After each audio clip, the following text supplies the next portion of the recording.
اگر زبانی نہیں دے سکتے عملی ضرور دیں، عملی طور پر ضرور دیں۔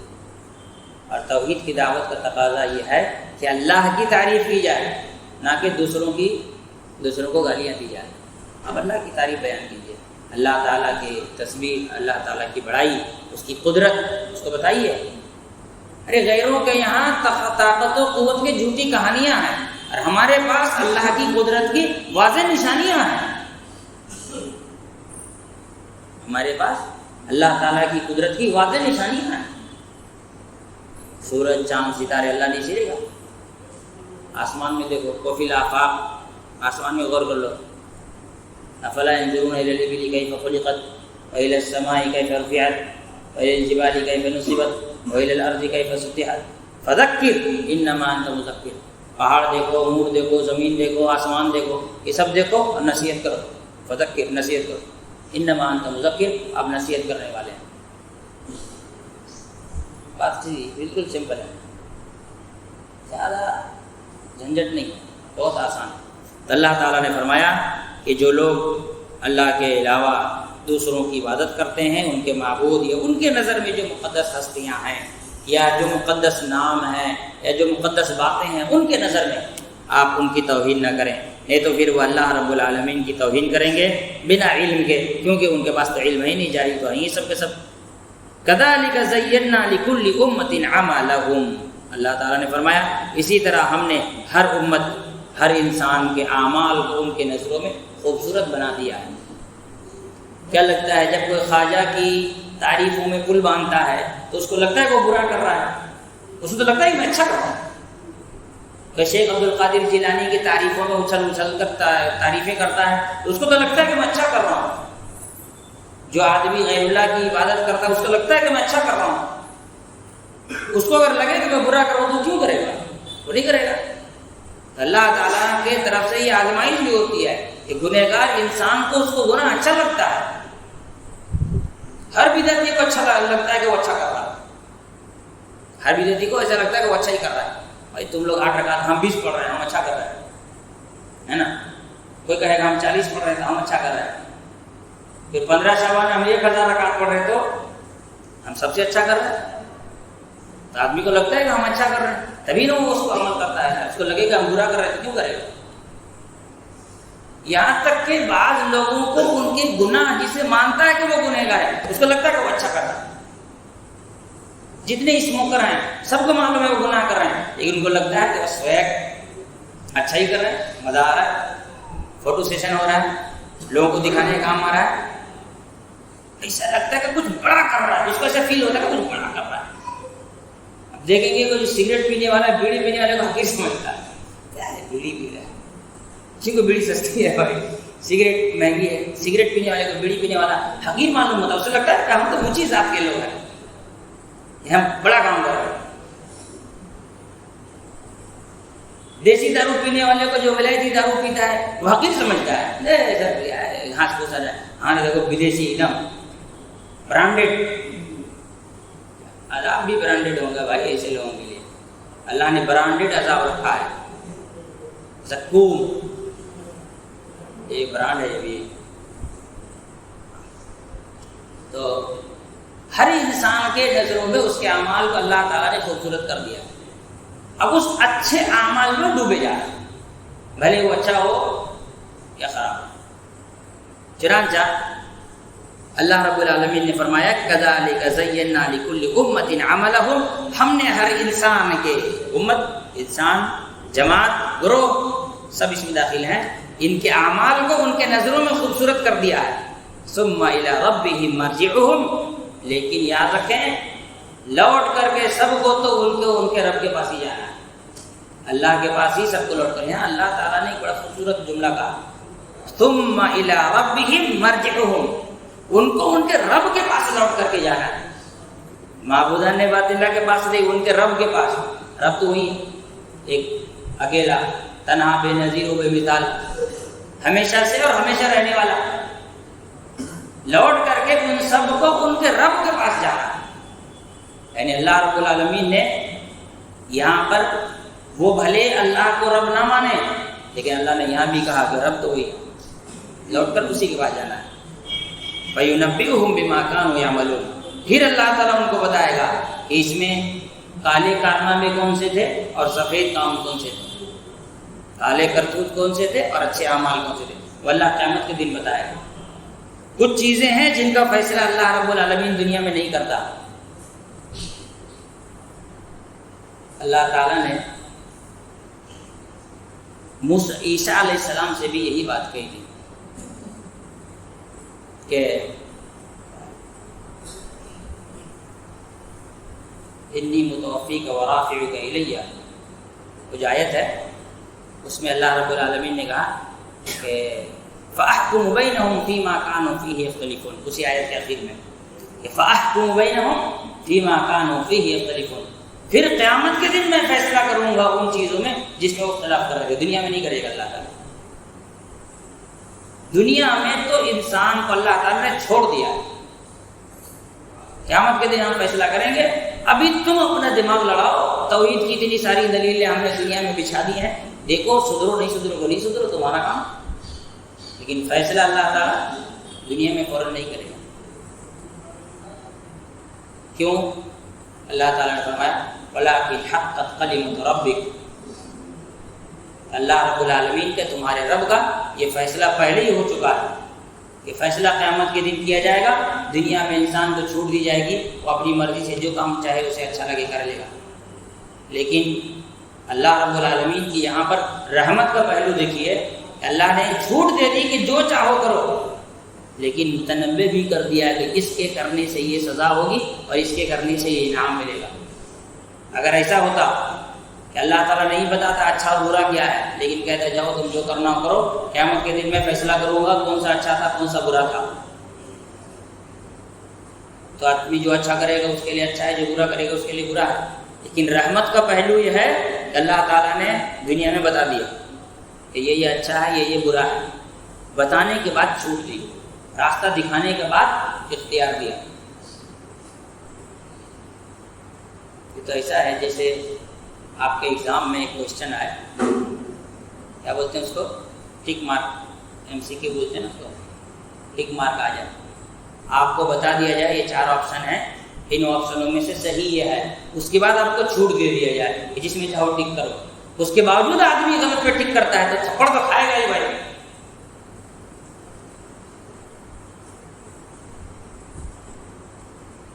آپ کو MCQ سوال دے دیا گیا اور بتا دیا گیا کہ بھائی دن اور رات میں کتنے وقت کی نمازیں فرض ہیں، 4 آپشن ہیں، 2 3 5 7، اور بتا دیا گیا 5 والا صحیح ہے، پھر بھی کوئی 7 پہ ٹک مارے تو مار نہیں کھائے گا، وہ کھائے گا نا۔ تو اللہ رب العالمین نے بتا دیا کہ یہ کام کرو گے تو صحیح ہے، یہ کرو گے تو غلط ہے، پھر بھی وہ غلط کر رہا ہے تو پھر عذاب تو بنتا ہی ہے۔ تو یہ اللہ کی رحمت کا ایک پہلو ہے کہ اس نے صرف انسانوں کو چھوٹ نہیں دی اپنی مرضی سے اچھے برے کام کرنے کا، بلکہ اللہ رب العالمین نے اسے بتا بھی دیا کہ اچھا اور برا کون سا ہے۔ اس کے بعد انسان کیا کرتا ہے، برائی کی طرف جاتا ہے۔ اور آخر میں ایک بات یاد رکھیں، توحید کے معاملے میں اور شرک کے معاملے میں اللہ تعالیٰ نے قرآن مجید میں جو بات کہی وہ ہمیشہ یاد رکھنا چاہیے کہ توحید کے اللہ نے دلائل نازل کیے ہیں، شرک پر کوئی دلیل اس دنیا میں نہیں ہے۔ لہذا کوئی آدمی اگر توحید پر عمل کرتا ہے تو یہ آسان ہے اس سے کہ آدمی شرک کے راستے پر چلے۔ شرک کے راستے پر چلنا مشکل ہے کیونکہ اس کے دلائل ہی نہیں ہے۔ شرک پر چلنا ایسا ہے جیسے اندھیری رات میں آنکھ پہ پٹی باندھ کے چلنا، اور توحید پر چلنا ایسے ہے جیسے دن کے اجالے میں آنکھ کھول کر کے چلنا۔ اسی لیے اللہ کے نبی صلی اللہ علیہ وسلم نے کیا کہا، لیلھا کنہاریھا، ایسا دین دے کر جا رہا ہوں، ایسی شریعت دے کر جا رہا ہوں جس کی راتیں بھی دن کی طرح روشن، لیلھا کنہاریھا۔ تو توحید پر عمل کرنا ایسا ہے جیسے دن کے اجالے میں آنکھ کھول کے چلنا ہے، اور شرک کے راستے پر چلنا ایسا ہے جیسے رات کے اندھیرے میں آنکھ میں پٹی باندھ کر کے چل رہا ہے۔ پھر بھی آدمی مشکل والا لے کے ڈھو رہا ہے، تو اس کے بعد تو پھر کسی قسم کا کوئی ایکسکیوز، کوئی معذرت باقی نہیں رہتی ہے، کیونکہ اللہ رب العالمین نے بتا دیا ہے کہ تم سب کا رب ایک ہے، دنیا میں جو کرنا ہو کرو، آؤ گے لوٹ کے میرے پاس، پھر میں تم کو بتاؤں گا تم دنیا میں کیا کیا کر رہے تھے۔ اور جب دیکھو گے نامہ اعمال اپنے ہاتھ میں، تو پھر انسان کہے گا ما لهذا الكتاب لا يغادر صغيرة ولا كبيرة الا احصاها، ارے اس کتاب کو کیا ہو گیا، اس نے تو ہر چھوٹی بڑی چیز کو نوٹ کر کے رکھ لیا ہے، ایک کو چیز کو باقی نہیں چھوڑا، کچھ تو چھوڑ دیتا۔ تو یہ اللہ کا انصاف ہو۔ اللہ تعالیٰ سے دعا ہے اللہ تعالیٰ ہم تمام لوگوں کو سمجھ کی توفیق عطا فرمائے۔